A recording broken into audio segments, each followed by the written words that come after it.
खरं तर तुम्हाला सर्वांना सांगू इच्छितो की हा कार्यक्रम शासकीय आणि ही सगळी भूमिपूजन शासकीय इमारतींची आहेत.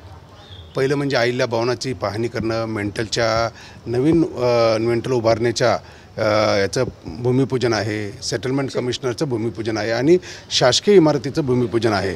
तर ह्याचं पत्रिका काढण्याचं काम हे प्रशासनाचं असतं. त्यांनी त्यांच्या पद्धतीने जे प्रोटोकॉल असेल त्या पद्धतीने केलेलं आहे. आणि ज्यावेळेस एखाद्या पक्षाचा नेता जर माझ्या मतदारसंघात येणार असेल तर आमचे कार्यकर्ते असेल किंवा पदाधिकारी असेल त्यांच्यामार्फत त्या ठिकाणी स्वागताचे फ्लेक्स लावले जातात, कार्यक्रमाचे फ्लेक्स लावले जातात. त्यामुळं तशा पद्धतीने ते झालेले आहे. त्याच्यामध्ये कुठेही कुणाचा अवमान किंवा युतीचा धर्म पाळला नाही अशा पद्धतीचं कुठेही आमची भावना नाही. निश्चितपणे युतीमध्ये देवेंद्रजी फडणवीस असतील किंवा एकनाथजी शिंदेसाहेब असतील यांचा आदर कायम राष्ट्रवादी काँग्रेस पक्षाच्या प्रत्येक पदाधिकाऱ्यांनी केलेला आहे. ओएसिस फर्टिलिटीच्या तज्ञांनी IVF उपचार पद्धतीद्वारे 1 लाखांहून अधिक जोडप्यांना मातृत्व प्राप्तीचा आनंद दिला आहे.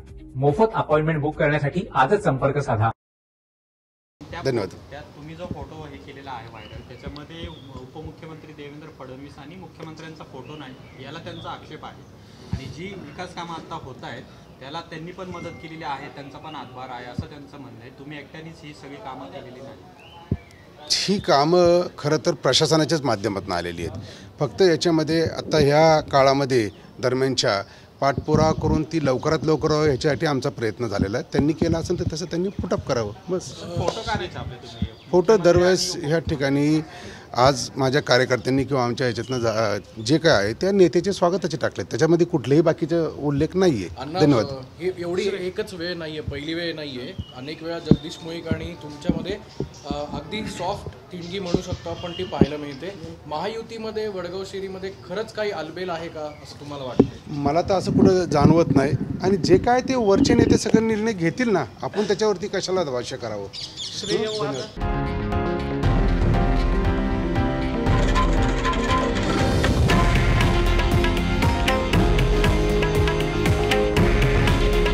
हे आहे देशातील नंबर 1 न्यूज नेटवर्क आणि आपण पाहत आहात TV9 मराठी. काळजी तुमची, हित महाराष्ट्राचं.